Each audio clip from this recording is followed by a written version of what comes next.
The fluorescent lights in the hospital corridor burned into my retinas as I clutched the pre-surgery paperwork with trembling hands. 26 years old, and I was about to undergo emergency gallbladder surgery completely alone. The irony wasn't lost on me that the same parents who had driven 3 hours to attend my brother Jake's college graduation party last weekend couldn't be bothered to drive 40 minutes to be here for what the doctors called a potentially life-threatening situation. Before we jump back in, tell us where you're tuning in from, and if this story touches you, make sure you're subscribed, because tomorrow I've saved something extra special for you. My name is Sarah Mitchell, and this moment in the sterile hallway of Cedar Valley Medical Center would become the catalyst that changed everything between my family and me. As the anesthesiologist explained the risks one final time, I stared at my phone screen showing 17 unread messages from work colleagues and friends, but nothing from the two people whose presence I needed most. My parents had made their choice crystal clear when my mother's voice echoed through the phone earlier that morning. "Sweetie, we really can't drop everything right now. Jake's having issues with his startup investors, and your father is helping him prepare for a crucial presentation. You understand, don't you? You've always been so independent." Independent. That word had followed me like a shadow my entire life, a convenient excuse my parents used whenever they needed to prioritize my younger brother's needs over mine. But lying on that surgical table, about to be cut open while they sat in boardrooms, discussing Jake's latest business venture, something fundamental shifted inside me. I had spent years building a successful career in financial consulting, accumulating wealth and resources that I never imagined I'd use as leverage against the people who raised me. Little did they know that their absence during my most vulnerable moment would cost them far more than they could have ever anticipated. Growing up in the suburbs of Millbrook, Pennsylvania, I should have recognized the warning signs of favoritism much earlier than I did.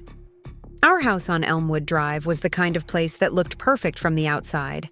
A 2-story colonial with white shutters, a wraparound porch, and my mother's prized rose garden that won the Neighborhood Beautification Award 3 years running. My father, David Mitchell, worked as a senior accountant for a regional manufacturing firm, while my mother, Linda, managed the local branch of a popular children's clothing boutique. We weren't wealthy by any stretch, but we lived comfortably, in what most would consider an upper-middle-class lifestyle. The favoritism began subtly, disguised as practical parenting decisions that seemed reasonable on the surface. When I was 8 and Jake was 5, I remember desperately wanting to take violin lessons like my best friend Emma. The music store offered group classes for $30 a month, which seemed manageable even to my young mind. My parents explained that the family budget was tight that quarter, and maybe we could revisit it next year. 2 weeks later, Jake expressed interest in T-ball, and suddenly there was money for registration fees, equipment, team pictures, and the end-of-season pizza party. When I asked about the inconsistency, my father ruffled my hair and said Jake needed more social activities because he was naturally shy, while I was already confident and outgoing. The pattern continued throughout elementary school with increasing transparency. My birthday parties were intimate affairs with homemade cake and games in our backyard, while Jake's celebrations featured hired entertainers, elaborate themes, and guest lists that included his entire class plus neighborhood kids. When I turned 10 and requested a small sleepover party like my friends had, my mother explained that sleepovers were too much work with her busy schedule at the boutique. 6 months later, Jake's 8th birthday featured a backyard carnival, complete with a bounce house, face painting station, and a magician who charged $200 for a 2-hour show. The academic disparity became even more pronounced as we entered middle school. I had always been a dedicated student, maintaining honor roll status while participating in art club and student government. My report cards were met with brief acknowledgement and placement on the refrigerator for exactly 1 week before being replaced by grocery lists or soccer schedules. Jake, meanwhile, struggled with reading comprehension and required expensive tutoring sessions that consumed significant portions of the family budget. His improvement from D grades to C+ averages was celebrated with special dinners out, and promises of reward trips that somehow never materialized for my consistent academic excellence. High school brought new levels of inequality that were impossible to ignore. When I expressed interest in joining the debate team, my parents explained that the travel costs for tournaments were prohibitive, especially since I already had good grades and didn't need the extracurricular activities for college applications. That same semester, they enrolled Jake in an expensive hockey league that required specialized equipment, registration fees, tournament travel, and hotel accommodations for away games. The total cost exceeded $3,000 that first year, money they claimed we didn't have when I had requested a basic laptop for my advanced placement classes. The transportation situation epitomized their different expectations for us. On my 16th birthday, I received a heartfelt card, a small piece of jewelry, and information about bus routes to my part-time job at the local bookstore. My parents explained that learning public transportation would build character and independence, valuable life skills that would serve me well in adulthood. When Jake turned 16 8 months later, they surprised him with a 3-year-old Honda Accord, complete with insurance coverage and a gas credit card for emergencies. The justification was that hockey practice schedules were too demanding for public transportation, and his time was better spent focusing on athletics rather than figuring out bus schedules. College planning revealed the most devastating disparity in their treatment. Throughout high school, I had maintained a 395 grade point average while working 20 hours per week at the bookstore, contributing to my own savings account, and volunteering at the local animal shelter on weekends. My standardized test scores earned me partial scholarships to several reputable universities, and I had carefully researched in-state options to minimize costs. During family college planning meetings, my parents praised my responsibility and independence, assuring me that my strong work ethic would help me manage student loans that would build character and financial literacy. Jake's college journey followed a dramatically different trajectory. His grades barely qualified him for admission to community college, and his standardized test scores fell in the bottom quartile of applicants. Rather than encouraging him to improve his academic performance or consider alternative paths, my parents hired expensive test prep tutors, applied for extensions and special accommodations, and ultimately enrolled him in a private college preparatory program that cost more than my entire first year of tuition. When Jake finally gained admission to a state university through their extended outreach program, my parents celebrated as if he had received a full scholarship to Harvard, complete, with a graduation party that cost more than my monthly rent and utilities combined. The financial support disparity became glaringly obvious during our respective college years. I worked multiple jobs to cover living expenses, textbooks, and any costs not covered by my partial academic scholarships. My parents occasionally sent care packages with homemade cookies and $20 bills tucked inside, gestures I appreciated but which barely made a dent in my monthly budget. Jake, meanwhile, received weekly allowance transfers, had his meal plan fully covered, got a new laptop each semester when his old one experienced minor technical issues, and enjoyed spring break trips to destinations I could never afford even, with a full year of savings. During my junior year, I experienced a moment of clarity that crystallized years of accumulated resentment. I had been selected for a competitive internship at a prestigious financial consulting firm in Philadelphia, an opportunity that would essentially guarantee post-graduation employment, but required unpaid work for 3 months during the summer. When I approached my parents about temporarily moving back home to minimize living expenses during the internship, they explained that my old bedroom had been converted into a home office for Jake's various business projects, and they couldn't accommodate a long-term house guest during such a busy period. That same conversation, they mentioned casually that Jake was planning to spend the summer in Europe on a study abroad program they had funded entirely, despite his marginal academic performance and lack of language skills. I ended up living in a shared apartment with 3 other interns, eating ramen noodles and peanut butter sandwiches for most meals, and walking 40 minutes each way to the office because subway fare wasn't in my budget.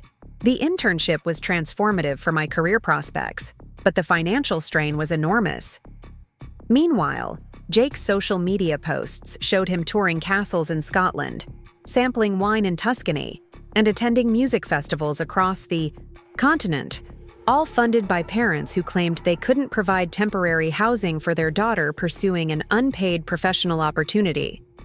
The inequality extended beyond financial support into emotional availability and interest in our respective achievements.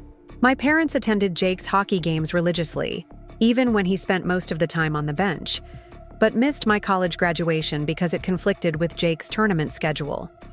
When I received the Dean's List recognition for 4 consecutive semesters, my mother responded with a brief text message saying, "Nice work, honey," before launching into a detailed update about Jake's latest girlfriend and his plans to switch majors for the 3rd time. Professional accomplishments. After graduation followed the same pattern of unequal recognition. When I secured my first position at Harrison & Associates, a well-respected financial consulting firm, with a starting salary that exceeded both my parents' incomes, their response was polite congratulations, followed immediately by concerns about whether the demanding work schedule would interfere with my prospects for marriage and children. 6 months later, when Jake landed an entry-level position at a local marketing company after 9 months of job searching, they threw a celebration, dinner at an expensive restaurant, and invited extended family members to commemorate his achievement. Preparing and narrating this story took us a lot of time, so if you are enjoying it, subscribe to our channel. It means a lot to us. Now back to the story. The professional disparity became even more pronounced as our careers progressed along vastly different trajectories. Within 3 years, I had earned promotions that doubled my salary, developed expertise in corporate restructuring that made me highly sought after by clients, and built a professional network that included some of the most influential business leaders in the region. My parents' acknowledgement of these achievements was consistently overshadowed by their preoccupation with Jake's struggles and frequent career changes. Jake, meanwhile, had been fired from 3 different positions for various reasons ranging from chronic tardiness to inappropriate workplace behavior. Each termination prompted lengthy family meetings where my parents strategized about how to help him rebuild his professional reputation, discussed the unfairness of workplace expectations for young people, and occasionally hinted that I might be able to use my professional connections to help him find new opportunities.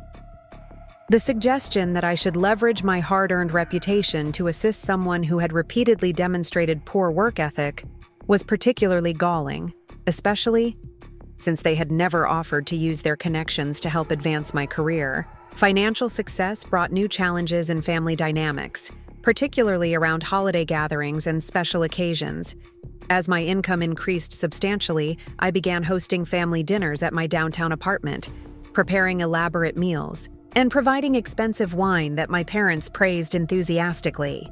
However, gift-giving occasions revealed their continued prioritization of Jake's preferences over mine. Christmas and birthday presents for me remained modest and practical. Kitchen appliances, gift cards to department stores, occasionally books, related to professional development. Jake's gifts were consistently more expensive and personal. Electronics, sporting equipment, weekend getaway trips, and experiences that reflected genuine thought about his interests and hobbies. The dating and relationship dynamics added another layer of complexity to their differential treatment. When I was involved in a serious relationship with Marcus, a fellow consultant whom I had been dating for 2 years, my parents showed polite interest but never made significant efforts to get to know him or include him in family activities. When we eventually broke up due to career demands and geographic differences, their response was sympathetic but brief, with subtle implications that I had probably prioritized work over personal relationships in ways that weren't healthy for a woman my age. Jake's romantic relationships, by contrast, were treated as major family events requiring extensive emotional support and involvement. His girlfriends were invited to family gatherings within weeks of meeting them, included in holiday celebrations, and treated as potential daughters-in-law regardless of the relationship's actual seriousness or longevity. When Jake experienced breakups, my parents provided emotional support that included lengthy phone conversations, care packages, and sometimes financial assistance for activities designed to cheer him up during difficult transitions. The geographical dynamics of our family relationships also reflected their different expectations for us. After college, I had moved 2 hours away to Philadelphia for better career opportunities, while Jake remained in our hometown, living in an apartment subsidized by our parents while he attempted various entrepreneurial ventures with their financial backing. My parents frequently complained about how rarely they saw me, despite the fact that I visited monthly and invited them to visit my apartment regularly. Meanwhile, they saw Jake multiple times per week for dinners, family activities, and assistance with his latest business projects, arrangements that were presented as normal family closeness rather than unusual dependency for someone in his mid-20s. Professional achievements continued to accumulate for me, while Jake's career remained stagnant. By age 25, I had been promoted to senior consultant, managed a team of junior analysts, and developed a specialization in distressed asset management that made me one of the youngest experts in the region. My annual income had reached 6 figures, and I owned a beautiful 2-bedroom apartment in an upscale Philadelphia neighborhood. These accomplishments were acknowledged by my parents with brief pride, but conversations quickly shifted to concerns about my work-life balance and suggestions that I should consider moving back home to be closer to family.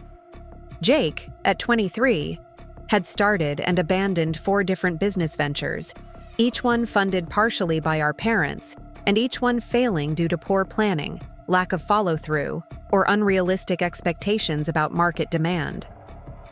His most recent project involved creating artisanal soap products that he planned to sell at farmers markets, a venture that required initial investments in supplies, equipment, and booth rental fees that our parents provided without question. The soap business lasted 6 weeks before Jake decided that retail sales were too demanding and pivoted to exploring opportunities in social media marketing, a field where he had no experience or relevant skills.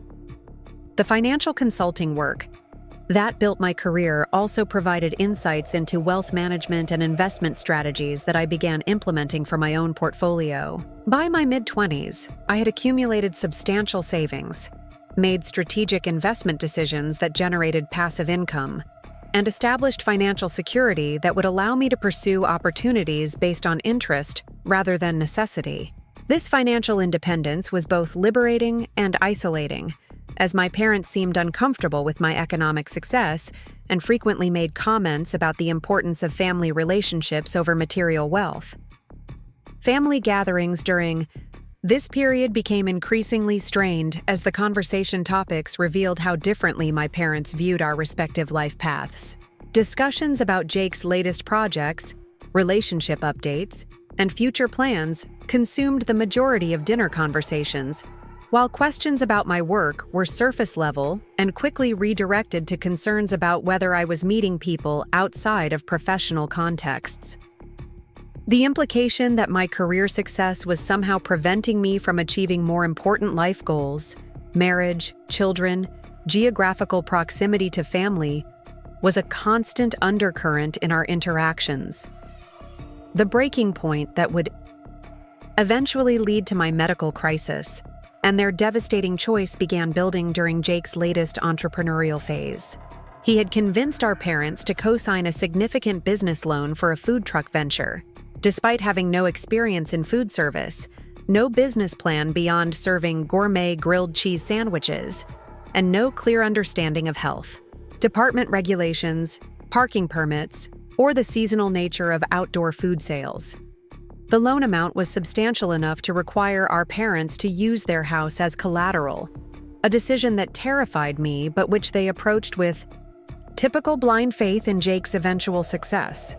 When the food truck business predictably failed within 4 months, Jake's response was to blame external factors: unreasonable health inspectors, jealous competitors, bad weather, customers who didn't appreciate quality ingredients.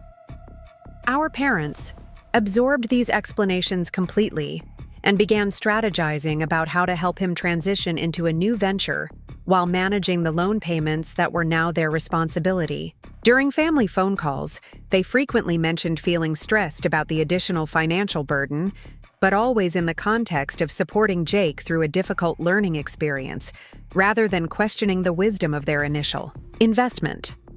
My offer to help them understand the loan terms and develop a realistic repayment strategy was politely declined, with explanations that they didn't want to burden me with family financial problems, especially since I was already so busy with my demanding career. The irony that they were protecting me from financial stress while simultaneously asking Jake to help them brainstorm new business ideas was lost on them entirely. My expertise in financial consulting, which they acknowledged proudly when discussing my career with their friends, was apparently irrelevant when it came to their own financial decisions. The physical symptoms that would eventually require emergency surgery began appearing during this period of heightened family tension and professional demands. Sharp pains in my upper abdomen initially seemed stress-related, manageable with over-the-counter medications and adjustments to my work schedule. I mentioned them briefly during family phone calls, but these health concerns were overshadowed by updates about Jake's job search and his latest romantic relationship with someone my parents described as perfect for him despite having met her only twice. As the pain intensified over several weeks, I found myself working reduced hours and avoiding social activities that involved eating, since food seemed to trigger the most severe episodes. Medical appointments with my primary care physician led to referrals for additional testing, but the process was slow and complicated by insurance requirements and specialist availability. During this period, my parents' attention remained focused on Jake's transition from the failed food truck business to exploring opportunities in real estate sales, a career change that would require licensing courses they offered to fund. The emergency room visit that changed everything happened on a Tuesday evening in March, when the abdominal pain became unbearable and was accompanied by fever and nausea that made it impossible to function. The emergency room physician immediately suspected acute cholecystitis and ordered imaging studies that confirmed severe gallbladder inflammation, requiring immediate surgical intervention. The surgeon explained that the condition was serious enough to potentially cause life-threatening complications if not addressed within hours, and that I would need to remain hospitalized for several days post-surgery for monitoring and recovery. Calling my parents from the hospital bed while nurses prepared me for surgery, I expected immediate concern and offers to drive down immediately. Instead, my mother's response revealed priorities that finally crystallized years of accumulated resentment into something much more powerful. "Oh, honey, that sounds scary, but we really can't drop everything right now. Jake is having crisis with his real estate licensing exam, and your father is helping him find a tutor. You know how important this career transition is for him. Plus, you've always been so capable of handling things independently. We know you'll be fine, and we'll definitely visit once things settle down here." The conversation continued for several more minutes, with my mother explaining how Jake's confidence was fragile after the food truck failure and how crucial it was for them to provide emotional support during his professional crisis.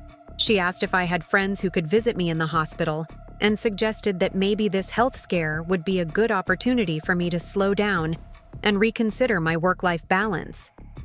The complete absence of parental instinct to prioritize their daughter's emergency surgery over their son's study schedule was so stunning that I initially wondered if they had misunderstood the severity of the situation.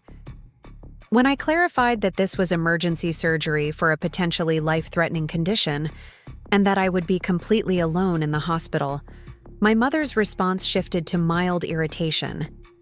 "Sarah, you're 26 years old and perfectly capable of managing medical situations. We raised you to be independent, and this is exactly the kind of situation where that independence serves you well. Jake needs us right now in ways that you simply don't. You have your career, your apartment, your financial security. He's still finding his way, and family support means everything during vulnerable transitions." The phone call ended with promises to check in after the surgery and assurances that they would visit during the weekend if Jake's studying schedule permitted. As I handed the phone back to the nurse and signed the final consent forms, something fundamental shifted in my understanding. of my relationship with my parents. The people who had raised me, who claimed to love me equally, had just explicitly chosen to prioritize my brother's exam preparation over my emergency surgery. That moment of clarity would prove to be more transformative than any medical procedure. Lying alone in the pre-surgery holding area, I made decisions that would reshape our family dynamics permanently. My financial success had given me resources and leverage that I had never considered using against my parents, but their absence during my most vulnerable moment removed any remaining loyalty that had prevented me from acknowledging the profound inequality in their treatment of their children. The anesthesia mask descended over my face as I formulated plans that would teach them exactly how much their prioritization of Jake over me was about to cost them. The recovery room awakened me to a reality I had never experienced before: complete solitude during a medical crisis. The post-surgery haze lifted gradually, revealing the stark emptiness of my hospital room. No flowers, no concerned faces, no family members sleeping uncomfortably in bedside chairs. The nursing staff, clearly accustomed to patients surrounded by worried relatives, asked repeatedly about emergency contacts and family notifications. Each inquiry served as another reminder that the people who should have cared most about my well-being had made their priorities abundantly clear. Dr. Martinez, the surgeon who had performed my emergency cholecystectomy, stopped by during evening rounds with results that would have been devastating under normal circumstances. The gallbladder had been severely infected, with early signs of perforation. That could have led to sepsis if the surgery had been delayed even 12 hours longer. She explained that the procedure had been more complex than initially anticipated, requiring additional surgical time and specialized techniques to prevent complications. Under different circumstances, this news would have prompted frantic phone calls from worried parents and emotional conversations about how close I had come to a life-threatening medical emergency. Instead, I processed this information alone, using my professional analytical skills to understand the medical terminology and implications while managing the emotional weight of nearly dying without my family's knowledge or concern. The nursing staff, perhaps sensing my isolation, provided extraordinary compassion and attention that partially filled the void left by absent family members.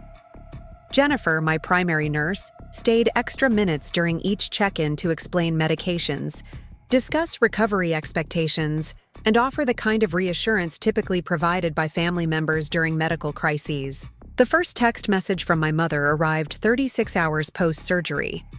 A brief inquiry about my condition followed immediately by updates about Jake's real estate exam preparation and concerns about his stress levels during this challenging period. The message concluded with vague promises to visit soon and suggestions that I should use this recovery time to rest and reconsider my work priorities. No acknowledgement of the surgery's complexity, no questions about pain management, or a recovery timeline. No expressions of regret about their absence during a potentially fatal medical emergency. Jake's message arrived 2 days later, a casual text asking how I was feeling and mentioning that he had heard about my surgery from our parents. His tone suggested mild curiosity rather than concern, similar to how he might inquire about a minor, cold or routine dental appointment. The message included updates about his exam studying and complaints about the difficulty of real estate licensing requirements, as if his academic challenges were somehow relevant to my surgical recovery.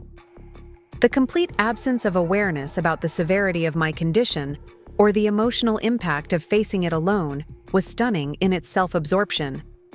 Physical recovery progressed smoothly despite the emotional isolation, allowing me time to formulate plans that would fundamentally alter my relationship with my parents. The financial consulting work that had built my career included extensive experience with mortgage restructuring, debt management, and strategic financial planning for clients facing various economic challenges. These professional skills, combined with substantial personal savings and investment income, provided me with leverage I had never considered using within family relationships. During the long hospital days and sleepless nights, I researched my parents' financial situation with the same thoroughness I applied to client analyses. Their mortgage information was accessible through public records, and their financial vulnerabilities were evident from conversations over recent years about Jake's business loans and their stretched budget. The house on Elmwood Drive, which they had owned for 30 years, carried a substantial remaining mortgage balance due to refinancing decisions made to fund Jake's various ventures and their overall lifestyle maintenance. My parents had refinanced their home multiple times over the past decade, extracting equity to cover expenses that included Jake's college costs, his business investments, and their own lifestyle inflation as their incomes had modestly increased. The current mortgage balance exceeded $200,000, with monthly payments that consumed nearly 40% of their combined income. This financial structure made them vulnerable to economic disruption, particularly if Jake's latest career transition failed to generate expected income or if unexpected expenses arose. The mortgage payment assistance I had been providing for the past 2 years represented a significant portion of their monthly housing costs. What had begun as a gesture to help them manage the financial strain of Jake's failed business ventures had become a crucial component of their budget stability. My monthly contribution of $800 covered approximately half their mortgage payment, reducing their housing costs to manageable levels and allowing them to maintain their comfortable lifestyle despite the economic burden of supporting Jake's entrepreneurial ambitions.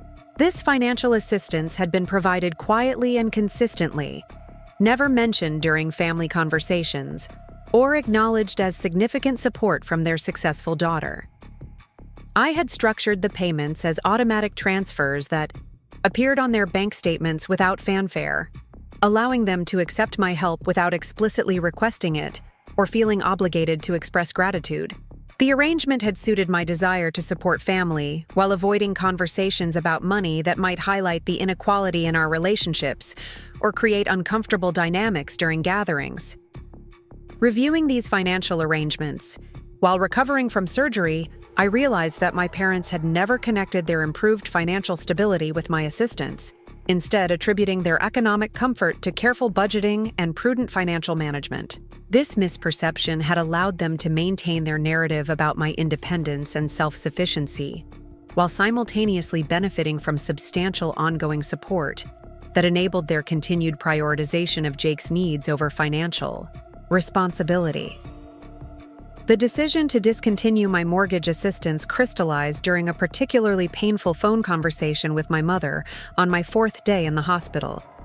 She called to provide updates about Jake's progress with exam preparation and to share exciting news about a potential job opportunity he was pursuing with a local real estate development company. The conversation lasted 25 minutes, during which she mentioned my recovery only briefly and in the context of hoping I would be well enough to attend Jake's graduation celebration once he passed his licensing exam. When I mentioned that, the surgical recovery was more challenging than expected, and that I was facing several weeks of limited mobility, my mother's response revealed the depth of their self-absorption. She suggested that this might be an excellent opportunity for me to take extended time off from my demanding career, and perhaps consider relocating closer to family, since I would be recovering anyway and might benefit from a slower pace of life. The suggestion that I should use major surgery as an opportunity to restructure my career around their geographical preferences was so tone-deaf that I initially wondered if she was joking. The conversation concluded with my mother's excitement about Jake's prospects and her confidence that this real estate career would finally provide him with the stability and success he deserved after several false starts. She mentioned that they were planning a celebration dinner once he passed the exam, and suggested that my recovery timing was fortunate since I would be available to attend and show family support during this important milestone. The assumption that my surgical recovery should be scheduled around Jake's academic achievements perfectly encapsulated their lifelong prioritization of his needs over mine. That evening, I contacted my bank and initiated the process of canceling the automatic mortgage payments that had been supporting my parents for 2 years. The customer service representative confirmed that the transfers would stop immediately, with the final payment processed the following week. This decision felt both terrifying and liberating, representing the first time I had ever used financial leverage to address the emotional neglect I had experienced throughout my life. The financial impact on my parents would be immediate and substantial. Without my $800 monthly contribution, their mortgage payment would consume nearly 60% of their take-home income, creating significant budget strain that would require immediate lifestyle adjustments or alternative financial solutions. Given their age and existing debt obligations, securing additional income or refinancing options would be challenging, particularly if Jake's latest career transition failed to generate expected results. Discharge from the hospital after 6 days provided welcome relief from the institutional environment, but introduced new challenges around recovery support and daily activities. The surgical restrictions included lifting limitations, driving restrictions, and recommendations for assistance with household tasks that would typically be provided by family members during recovery periods. Friends and colleagues from work offered help with grocery shopping and meal preparation. Kindness that highlighted the absence of family support while providing practical assistance during the healing process. My downtown apartment, usually a sanctuary of independence and professional success, became a space for contemplating fundamental changes in family relationships. The pain medication provided clarity rather than confusion, allowing me to analyze my parents' behavior patterns with the same objectivity I applied to client situations. Their choice to prioritize Jake's exam preparation over my emergency surgery represented the culmination of 26 years of differential treatment, not an aberrant decision during a stressful period. The first indication that my parents had discovered the mortgage payment cancellation came through a frantic phone call from my mother exactly 10 days after my hospital discharge. Her voice carried a panic I had never heard before, immediately launching into questions about bank errors and technical problems that might have disrupted the automatic transfer they had come to depend on. The conversation revealed that they had not only relied on my financial assistance, but had structured their entire budget around its continuation, without ever discussing the arrangement or expressing appreciation for the support. My explanation, that I had intentionally discontinued the payments, was met with shocked silence, followed by protests about the timing and implications of such a drastic decision. My mother's primary concern focused on their inability to manage the full mortgage payment without my assistance, particularly during a period when they were supporting Jake through his career transition and couldn't absorb additional financial stress. The irony that they were asking for my financial support while simultaneously demonstrating that my medical crisis was less important than Jake's academic schedule was lost on them entirely. The conversation escalated when my mother suggested that discontinuing financial support during my recovery period indicated that the surgery had affected my judgment and decision-making abilities. She proposed that I was acting irrationally due to pain medication or emotional stress from the medical experience, explanations that completely avoided acknowledging their role in creating the situation through their absence during my crisis. The suggestion that my response to their neglect was evidence of medical impairment rather than justified anger demonstrated their fundamental inability to recognize the consequences of their choices. My father's intervention in the conversation brought accusations about using financial leverage to manipulate family relationships and threats about permanent damage to our family unity. He characterized my decision as cruel and calculated, designed to punish them for being unable to drop everything during Jake's important career transition. The complete absence of acknowledgement that they had failed to prioritize their daughter's emergency surgery over their son's exam preparation was stunning in its self-serving blindness. The phone call concluded with ultimatums about restoring the mortgage assistance immediately or facing permanent consequences for family relationships. My mother's final statement encapsulated their fundamental misunderstanding of the situation. "If you don't reverse this decision immediately, you'll destroy our family over money. Is that really what you want your legacy to be?"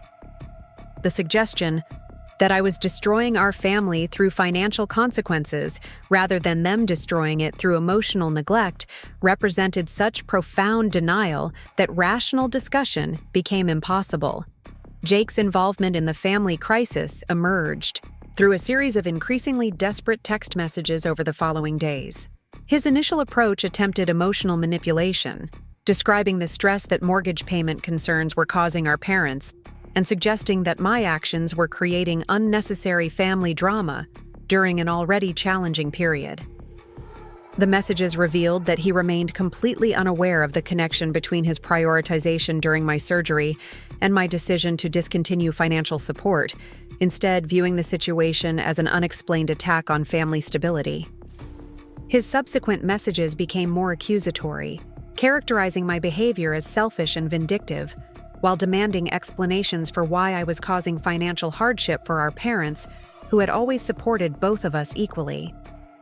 The assertion that our parents had provided equal support throughout our lives was so detached from reality that I initially considered whether Jake was genuinely unaware of the differential treatment or simply engaging in strategic denial to protect his advantaged position within family dynamics.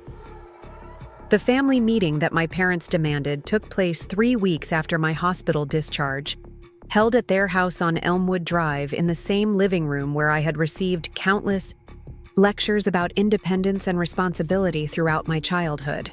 The setting provided ironic context for a conversation about financial support and family obligations, surrounded by evidence of the comfortable lifestyle that my secret assistants had helped maintain.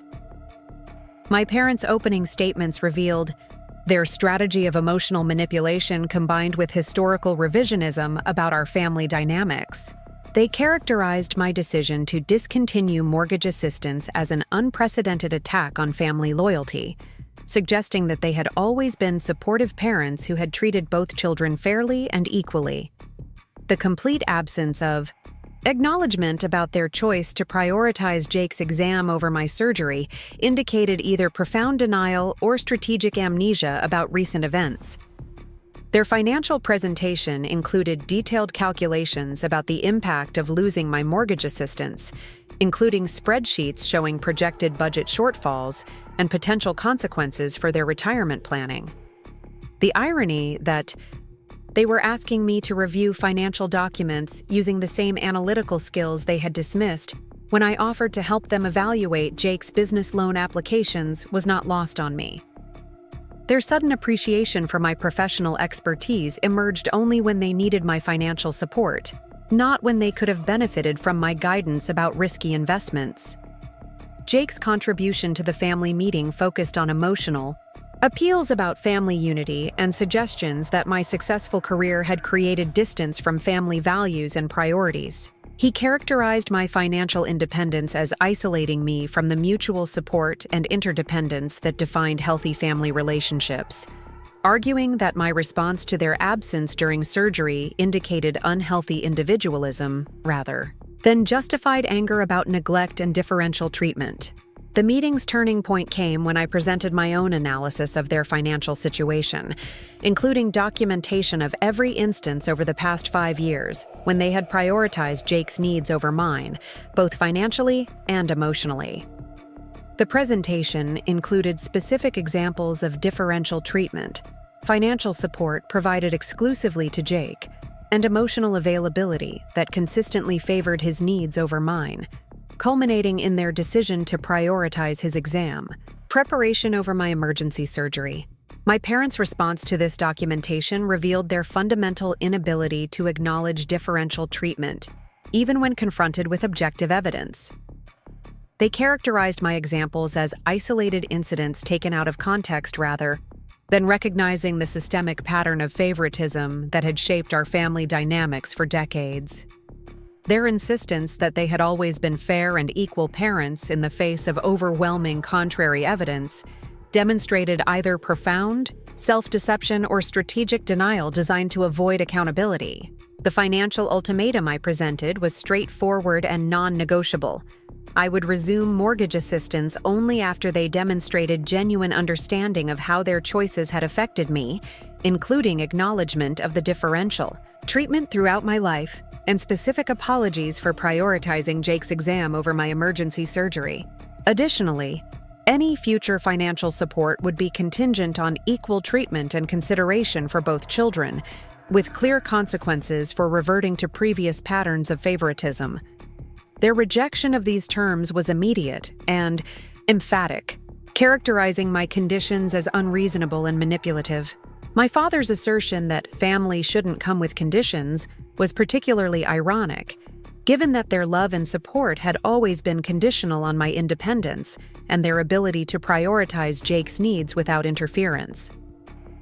The meeting concluded with threats about permanent estrangement and accusations about my selfishness destroying family relationships that had supposedly been healthy and supportive before my medical crisis. The weeks following the family meeting brought a campaign of emotional manipulation designed to restore their financial support without acknowledging the underlying issues that had prompted my decision. Extended family members, family friends, and even some of my professional colleagues received calls from my parents seeking support for their position and pressure for me to reconsider my financial withdrawal. These conversations invariably presented a version of events that omitted their absence during my surgery, while emphasizing my sudden and unexplained decision to cause them financial hardship. My Aunt Patricia, my mother's sister, called to express concern about family conflicts and to suggest that perhaps I was overreacting to what might have been a misunderstanding about surgery timing. Her gentle inquiry about whether pain medication or recovery stress might have influenced my decision-making revealed that my parents had been presenting my response as potentially influenced by medical factors rather than justified anger about decades of differential treatment. Professional colleagues who had supported me during recovery began asking tactful questions about family relationships and whether the surgery had created unexpected complications in my personal life.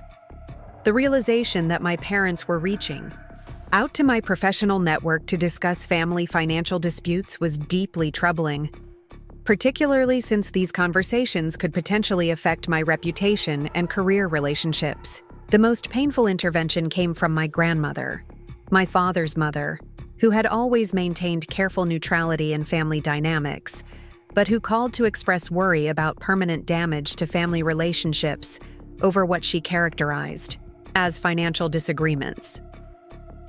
Her suggestion that I should prioritize family harmony over monetary considerations revealed that my parents had presented the situation as a dispute about money rather than acknowledging the emotional neglect and differential treatment that had prompted my response.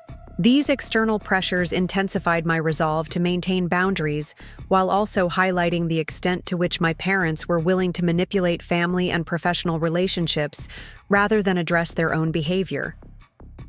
Their strategy of seeking outside support while avoiding accountability for their choices demonstrated the same pattern of deflection and blame avoidance that had characterized their response to Jake's repeated business failures and personal setbacks.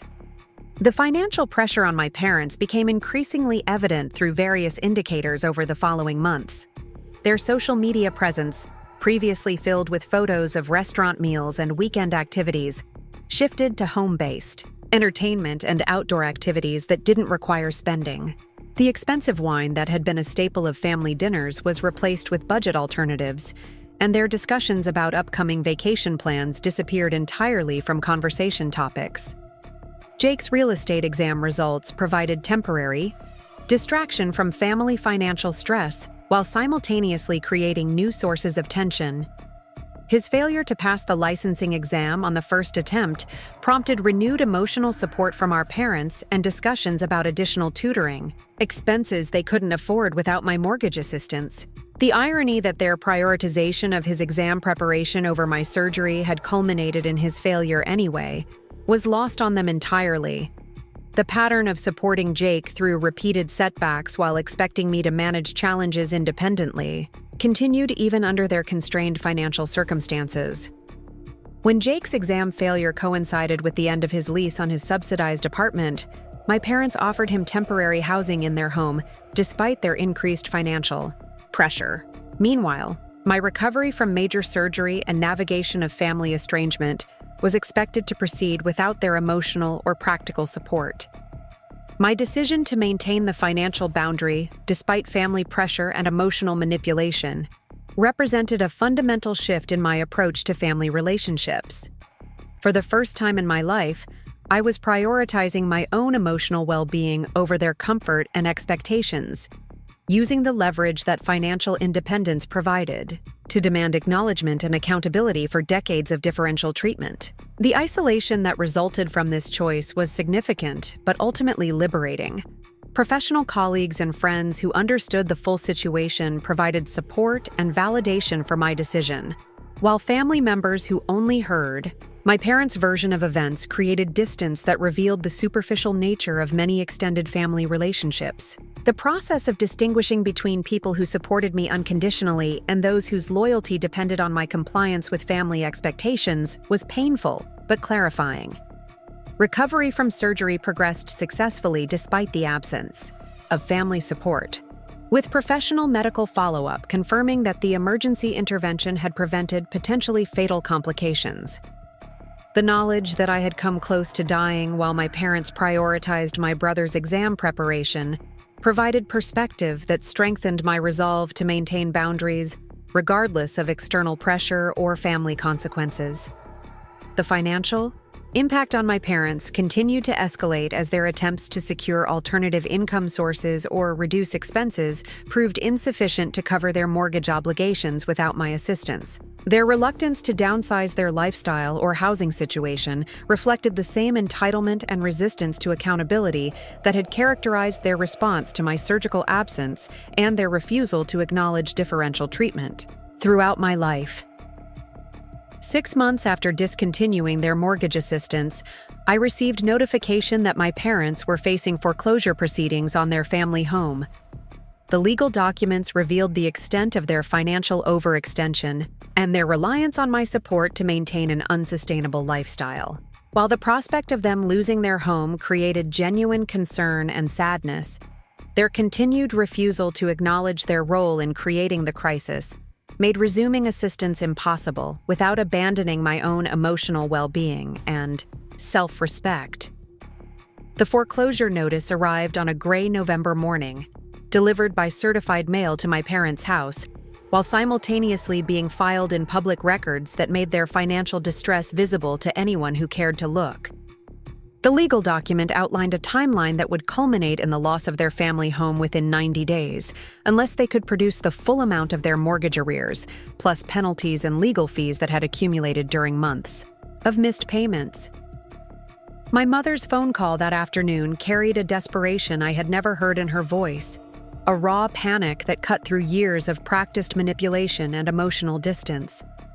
She explained through tears that they had exhausted every possible alternative, including loan applications that were denied due to their debt-to-income ratio, attempts to secure a reverse mortgage that fell through because of their existing obligations, and conversations with relatives who were either unable or unwilling to provide the substantial financial assistance they needed.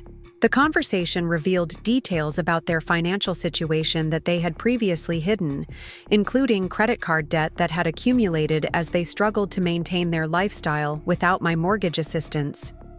Jake's continued dependence on their support had prevented them from reducing expenses, while his failure to secure stable employment after passing his real estate exam on the third attempt meant he was contributing nothing to household expenses, despite living in their basement and consuming resources.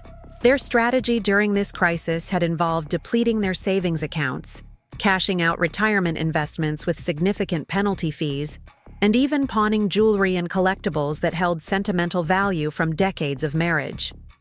The systematic liquidation of their assets to avoid acknowledging their treatment of me or meeting my conditions for resumed support demonstrated a level of stubbornness that bordered on self-destructive. Jake's response to the family's financial crisis had been characteristically self-serving, focusing on how the potential loss of his childhood home would affect his emotional well-being and his ability to rebuild his career from a position of stability. His suggestions for addressing the foreclosure included proposals that I should provide financial assistance without conditions, that extended family members should be pressured more aggressively for loans, and that my parents should consider bankruptcy as a way to eliminate their debts while protecting their home through legal maneuvering. The complete absence of any suggestion that he should increase his financial contributions, find additional employment, or reduce his dependency on parental support highlighted his fundamental inability to recognize his role in creating and perpetuating the family's financial instability.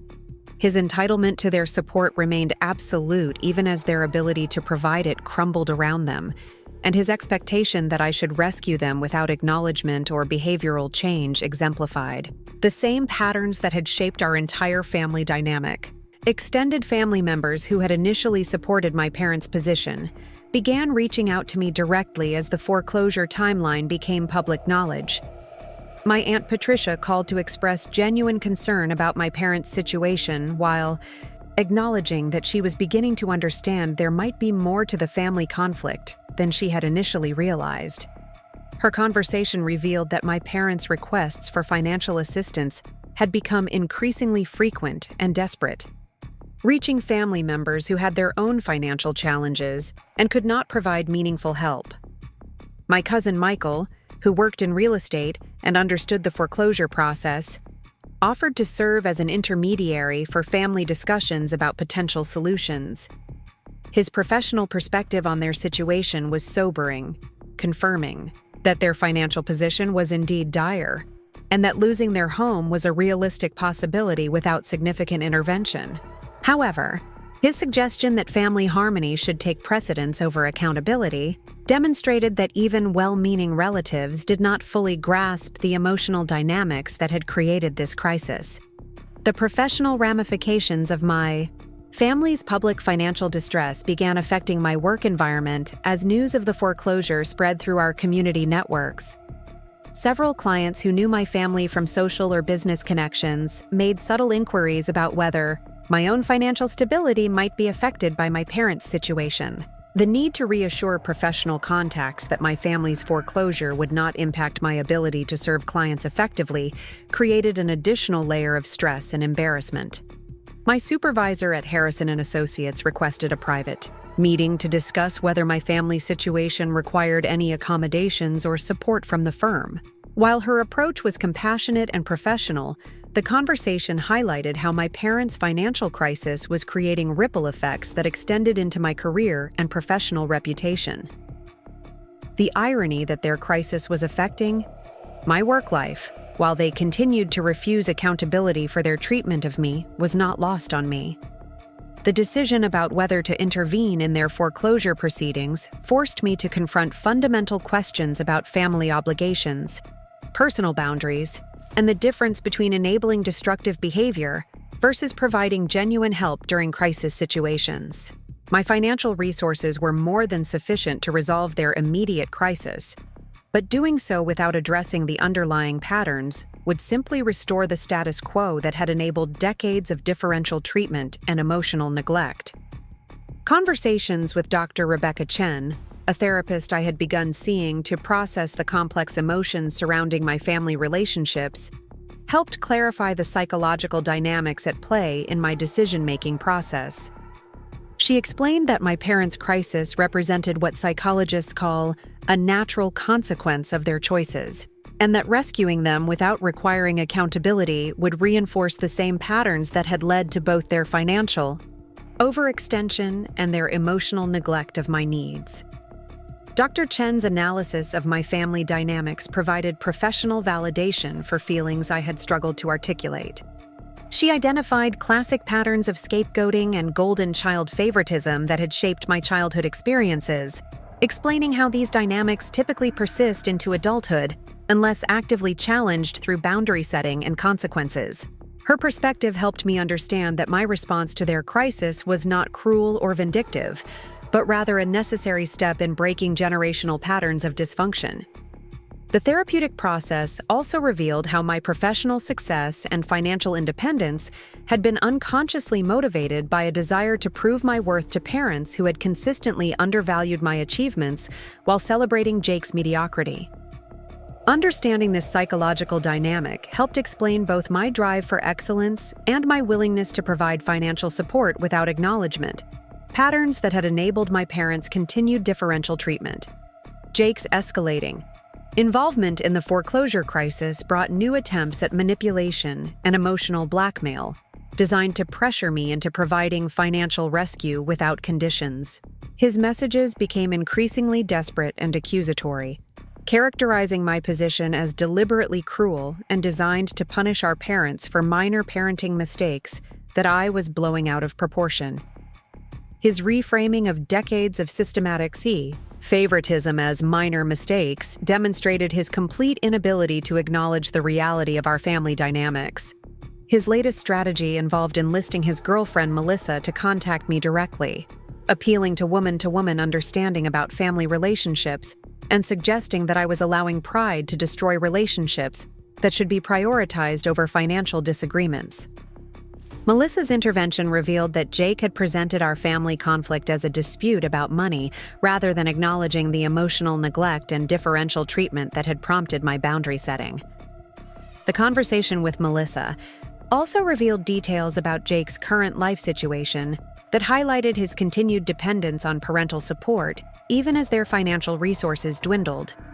Despite being 24 years old and ostensibly employed in real estate sales, he was contributing nothing to household expenses, had no personal savings, and continued to rely on our parents for everything from car insurance to spending money for social activities. Melissa's description of Jake's stress about potentially losing his childhood home focused entirely on how the foreclosure would affect his emotional stability and living situation, with no mention of guilt about his role in creating the family's financial crisis or motivation to increase his own contributions to preventing the loss. Her advocacy for him revealed the same entitlement and lack of accountability that had characterized his approach to family relationships throughout his life. The community impact of my parents' foreclosure proceedings became evident through social interactions and professional networking events where people who knew our family offered condolences and expressed surprise about their financial difficulties. These conversations required delicate navigation between maintaining my privacy and not allowing my parents' version of events to go unchallenged when it portrayed me as unreasonably withholding support from family members in crisis. My response to these inquiries evolved to include brief but accurate explanations that my parents' financial situation resulted from their choices about supporting my brother's business ventures, and that my own financial assistance had been withdrawn after they chose to prioritize his needs over my medical emergency. While these explanations were necessarily brief and diplomatic, they provided enough context to prevent misunderstandings about my character while respecting the privacy of family dynamics. The professional network's response to these explanations was generally supportive, with several colleagues and clients sharing their own experiences with family financial boundaries and difficult decisions about supporting relatives who made poor choices. These conversations provided external validation for my position, while highlighting that family financial conflicts were more common than typically discussed in professional settings. The 60-day mark in the foreclosure timeline prompted a final intervention attempt from my parents, involving a formal written letter that acknowledged some aspects of their differential treatment while still avoiding full accountability for their choices. The letter represented their most substantial attempt at apology and behavior change, but fell short of the genuine understanding and commitment to equality that would be necessary for rebuilding our relationship. Their written acknowledgement included admissions that they had provided more financial support to Jake throughout his life, and that their absence during my surgery had been hurtful and wrong. However, their explanations for these choices continued to focus on external circumstances and Jake's greater perceived need for support, rather than acknowledging that their favoritism reflected deliberate preferences and values that had shaped their parenting throughout our lives. The letter's conclusion included promises about future equal treatment and expressions of regret about losing our relationship over what they characterized as misunderstandings and poor communication. Their proposal for resolving the crisis involved my immediate resumption of mortgage assistance in exchange for their commitment to family therapy and more equal treatment going forward, terms that would require me to provide financial rescue before seeing evidence of genuine change. My response to their letter required careful consideration of whether their acknowledgments represented genuine progress or strategic concessions designed to secure financial rescue without fundamental behavioral change. Dr. Chen's guidance helped me evaluate their proposal objectively identifying language that suggested continued avoidance of full responsibility while recognizing elements that might indicate authentic regret and motivation for change.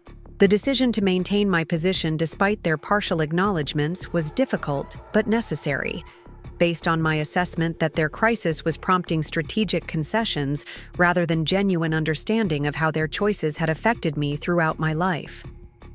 Their proposal to provide promises of future change in exchange for immediate financial rescue followed the same pattern of expecting my support without demonstrating actual behavioral modification. Jake's reaction to my rejection of their compromise proposal brought threats of permanent estrangement and accusations that I was using their crisis to exact revenge for childhood grievances that should have been resolved through normal family communication. His characterization of systematic favoritism and emotional neglect as childhood grievances demonstrated his continued minimization of the psychological impact of differential treatment and his expectation that I should simply accept inequality as normal family dynamics. The 30-day mark in the foreclosure timeline created genuine urgency that prompted more desperate interventions from extended family members who were beginning to understand the seriousness of the situation. My grandmother's final appeal involved traveling from Florida to speak with me in person, a gesture that carried significant emotional weight given her age and the expense of the trip. Our conversation in my apartment provided an opportunity for honest discussion about family dynamics that had been impossible during previous interventions, when emotions were running high and positions were entrenched. My grandmother's perspective on the conflict evolved as I shared specific examples of differential treatment and explained the connection between my parents' absence during surgery and my decision to withdraw financial support. Her initial response reflected the generational expectation that family loyalty should override individual grievances, but her understanding shifted as she processed the systematic nature of the favoritism and the emotional impact of being abandoned during a medical crisis. Her acknowledgement that my parents' treatment of me had been unfair and hurtful provided validation from a family member whose opinion carried significant weight in family dynamics. However, her ultimate request remained focused on preventing the foreclosure rather than addressing the underlying relationship issues, reflecting her pragmatic concern about immediate consequences over long-term behavioral change. Her suggestion that I could resume financial support while working on relationship issues through family therapy represented a compromise that would protect my parents from consequences while hoping for improvement in family dynamics. My explanation to my grandmother about why consequences were necessary for genuine change drew on professional experience with organizational psychology and behavior modification, concepts that translated to family dynamics in ways that helped her understand my position. Her grudging acceptance of my reasoning, combined with her promise to encourage my parents toward genuine accountability rather than strategic concessions, represented progress in family understanding, even if it didn't change my immediate decision. The final weeks before the foreclosure deadline brought a last-ditch effort from my parents that involved dramatic escalation of emotional manipulation, combined with threats about permanent family destruction. Their strategy included accusations that I was deliberately destroying their lives to satisfy psychological needs for revenge and control, characterizations that revealed their fundamental misunderstanding of my motivations and their continued refusal to accept responsibility for their choices. My mother's final phone call before the foreclosure deadline carried threats about never speaking to me again if I allowed them to lose their home, combined with predictions that I would regret my decision for the rest of my life when it was too late to repair the damage I was causing. The conversation revealed the depth of their denial about their role in creating the crisis and their expectation that I should prioritize their comfort over my own emotional well-being. Jake's final attempt at intervention involved showing up at my apartment unannounced, demanding entry for a conversation about family responsibility and moral obligations. His approach was aggressive and entitled, reflecting his assumption that he could pressure me into compliance through confrontation and emotional manipulation. The conversation that followed provided stark illustration of his complete inability to understand my perspective or acknowledge his privileged position within family dynamics. His arguments focused on practical consequences of the foreclosure, including the impact on our parents' retirement security and emotional well-being, while completely avoiding discussion of the behavioral changes that would be necessary to prevent future crises. His expectation that I should provide financial rescue without conditions, combined with his threats about family destruction if I failed to comply, exemplified the same entitlement and lack of accountability that had characterized his entire life. The foreclosure deadline arrived on a cold December morning, marked by legal proceedings that would transfer ownership of my parents' home to their mortgage company within 30 days, unless they could produce full payment of their arrears, plus accumulated fees. The newspaper notice of the foreclosure sale represented the public culmination of months of family conflict and financial deterioration that could have been prevented through accountability and behavioral change. My decision to maintain my position through the foreclosure deadline felt simultaneously devastating and liberating, representing the first time in my life that I had prioritized my own emotional well-being over my family's comfort and expectations. The knowledge that they were losing their home because of consequences for their choices rather than external circumstances beyond their control provided clarity about the necessity of boundaries, even when the immediate results were painful. The emotional impact of their crisis was significant, despite my conviction that accountability was necessary for genuine change. Imagining my parents packing belongings from a home they had owned for 30 years created genuine sadness and regret about the deterioration of family relationships, even though I understood that enabling their behavior would have perpetuated the same dynamics that had damaged our family for decades. Professional support from Dr. Chen helped me process the complex emotions surrounding the foreclosure, while maintaining perspective about the long-term benefits of requiring accountability from family members whose behavior had been consistently harmful. Her reassurance that natural consequences were often necessary for genuine behavioral change provided emotional support during the most difficult aspects of watching family members experience crisis. The aftermath of the foreclosure brought unexpected developments that would ultimately reshape our family dynamics in ways that neither punishment nor enabling could have achieved, proving that sometimes the most difficult decisions create opportunities for authentic healing and genuine change that would be impossible without the catalyst of real consequences for destructive behavior patterns. The phone call that changed everything came 3 weeks after the foreclosure sale, when my parents' house officially transferred to new ownership and they had moved into a cramped 2-bedroom apartment across town. My mother's voice was different. This time, stripped of the manipulative undertones and desperate bargaining that had characterized our conversations for months. Instead, she spoke with a quiet resignation that suggested genuine reflection rather than strategic positioning. She began by acknowledging that losing their home had forced them to confront realities about their financial decisions and family dynamics that they had been avoiding for years. The process of downsizing their possessions and lifestyle had created space for honest conversations between her and my father about their treatment of Jake and me, discussions that had been postponed or avoided throughout our entire childhood and early adulthood. The apartment they now shared with Jake had eliminated the privacy and physical space that had previously allowed them to avoid dealing with his continued dependence and lack of contribution to household responsibilities. Living in close quarters had forced confrontations about his expectations and behavior that had been easier to ignore when everyone had separate spaces in a larger home. The reality of sharing a small living area with an adult son who contributed nothing financially, while expecting full support, had become impossible to rationalize or maintain. My mother explained that Jake's response to their reduced circumstances had been revealing in ways that finally opened their eyes to patterns they had been enabling for years.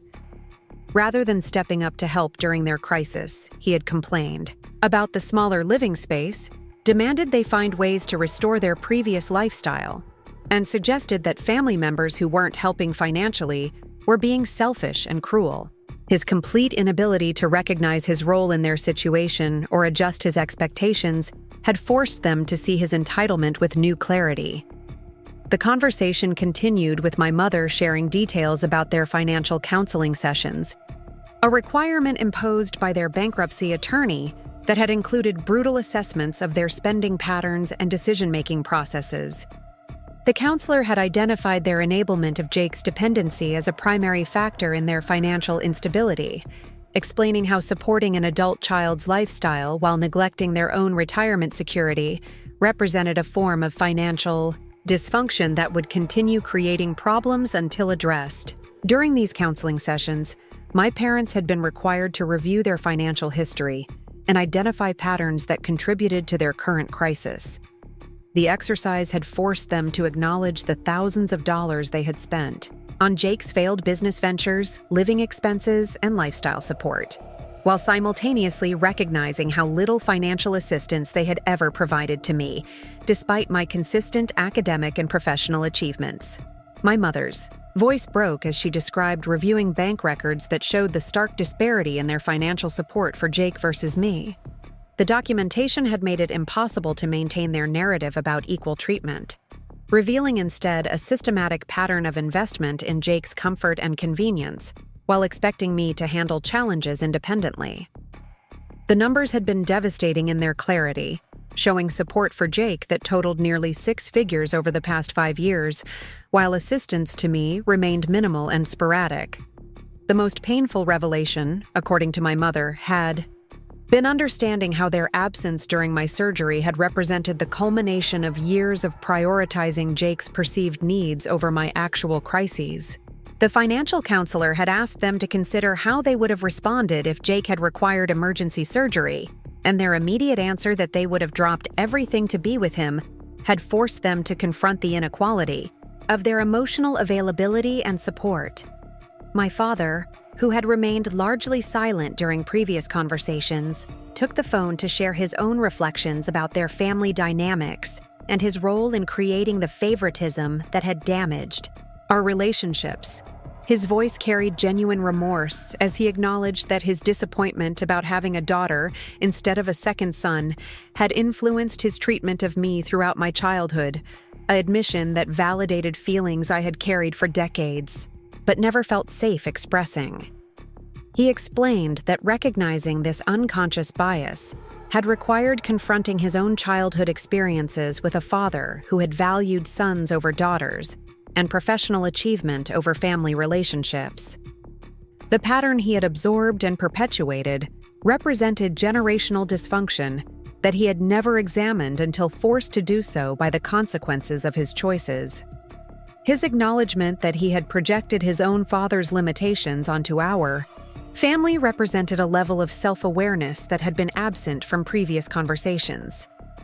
The financial counseling process had also required my parents to develop realistic budgets based on their actual income rather than their expectations of continued support from family members. This exercise had forced them to confront how their lifestyle had become dependent on external assistance, including my mortgage payments, while they continued funding Jake's ventures and lifestyle. The mathematics of their situation had made it impossible to avoid acknowledging their poor prioritization and enabling behaviors. Jake's reaction to these family revelations and their new living situation had accelerated his parents' recognition of his entitlement and lack of reciprocity in family relationships. When presented with expectations that he contribute to household expenses and chores in their smaller apartment, his responses had ranged from angry accusations to threats about moving out and cutting contact with family members who didn't appreciate his potential and future contributions. My mother described a particularly illuminating incident when Jake had demanded money for a networking event related to his real estate career, becoming verbally abusive when they explained that their budget no longer allowed for discretionary spending on his professional activities. His accusation that they were sabotaging his career success by failing to provide adequate support had finally prompted them to recognize the impossible standards and endless expectations they had been enabling for years. The conversation with my parents continued with specific apologies for their absence during my surgery and acknowledgement that their choice to prioritize Jake's exam preparation over my medical emergency had been inexcusable and devastating. My mother's admission that she had minimized the seriousness of my surgery because acknowledging it fully would have required them to confront their poor prioritization represented the kind of honest self-reflection that had been missing from our family relationships for decades. My father's apology focused on his recognition that treating me as more capable and independent than Jake had been a form of neglect disguised as confidence in my abilities. His acknowledgement that expecting me to handle challenges alone while providing Jake with extensive support had been unfair and damaging validated years of feeling overlooked and undervalued within our family system. Their request for forgiveness was accompanied by concrete evidence of behavioral changes they had implemented since losing their home. Jake had been given a deadline to find his own housing and begin contributing financially to household expenses, requirements that had prompted significant resistance and manipulation attempts, but which they were maintaining despite his emotional pressure. They had also initiated family therapy sessions with a counselor who specialized in adult family dynamics and financial boundaries, attending weekly sessions designed to address the communication patterns and enabling behaviors that had created their crisis. My mother shared insights from these sessions about how their differential treatment had affected both Jake and me in harmful ways, creating dependency in him and emotional distance in me that had damaged our family relationships. The therapy process had included exercises where they practiced responding differently to requests for financial assistance and emotional support, learning to distinguish between helping and enabling while developing skills for maintaining boundaries with adult children. The counselor had emphasized that changing these patterns would require consistent effort and accountability measures that prevented them from reverting to previous behaviors during stressful periods. My parents' invitation for me to join family therapy sessions represented a significant shift from their previous demands for unconditional forgiveness and resumed financial support. Their willingness to participate in professional guidance while addressing our family dynamics suggested genuine motivation for change rather than strategic concessions designed to restore previous arrangements. The conversation concluded with my parents' acknowledgement that rebuilding our relationship would require time and consistent demonstration of changed behavior rather than immediate restoration of previous closeness. Their understanding that forgiveness would be a process rather than a single decision showed recognition of the depth of damage that had been done and the work required for authentic healing. Jake's response to their new boundaries and expectations had included threats to cut contact with family members who weren't supporting his goals and lifestyle, ultimatums that my parents were learning to receive without capitulating to his demands. Their ability to maintain limits despite his emotional manipulation represented significant progress in breaking the enabling patterns that had contributed to both his entitlement and their financial crisis. The weeks following our conversation brought gradual evidence of sustained changes in my parents' approach to family relationships and financial decisions. Their updates about Jake's situation included matter-of-fact reports about his struggles to find affordable housing and his complaints about their reduced support. Information shared without requests for my intervention or assistance in managing his transition to independence. My decision to begin attending family therapy sessions was gradual and conditional, starting with individual meetings with their counselor to assess whether the therapy process was addressing underlying issues, rather than simply focusing on crisis management. Dr. Martinez, their family therapist, provided professional assessment of their progress and commitment to change that helped me evaluate whether engagement would be productive or potentially harmful to my own emotional well-being. The therapy sessions revealed additional insights about family dynamics that had been invisible during my childhood, but which had shaped our relationships in profound ways. Dr. Martinez explained how birth order expectations, gender roles, and parental anxiety about children's future success had combined to create the favoritism patterns that had defined our family experience. The process of family therapy also provided structured opportunities to address specific incidents and patterns that had damaged our relationships, including detailed discussions about the surgery incident and its connection to decades of differential treatment. Having professional guidance for these conversations prevented them from devolving into defensive arguments while ensuring that accountability remained central to the healing process. Jake's eventual participation in family therapy sessions brought his perspective and resistance into direct contact with professional intervention designed to address his entitlement and dependency. His initial approach to therapy involved attempts to enlist the counselor as an advocate for his position while minimizing his role in creating family problems, strategies that Dr. Martinez identified and addressed directly. The confrontation of Jake's behavior patterns within the therapy setting created opportunities for him to receive professional feedback about his expectations and impact on family relationships. While his progress was slower and more resistant than our parents', the structured environment prevented him from dominating conversations or avoiding accountability through manipulation tactics. My gradual re-engagement with family relationships was carefully managed to protect my emotional well-being while allowing opportunities for genuine connection and healing.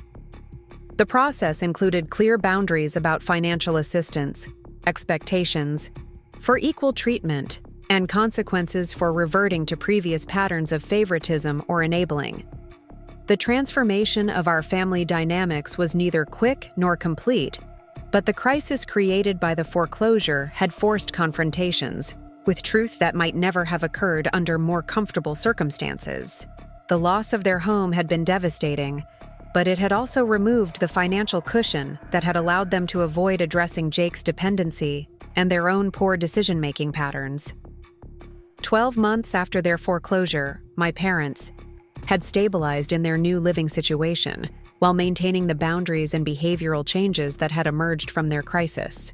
Jake had eventually found his own apartment and begun contributing to his own expenses, though his adjustment to independence remained ongoing and sometimes turbulent.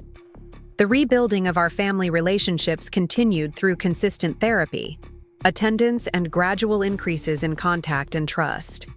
While the damage from decades of differential treatment could never be completely erased, the authentic acknowledgement of harmful patterns and commitment to change had created possibilities for connection that had never existed before.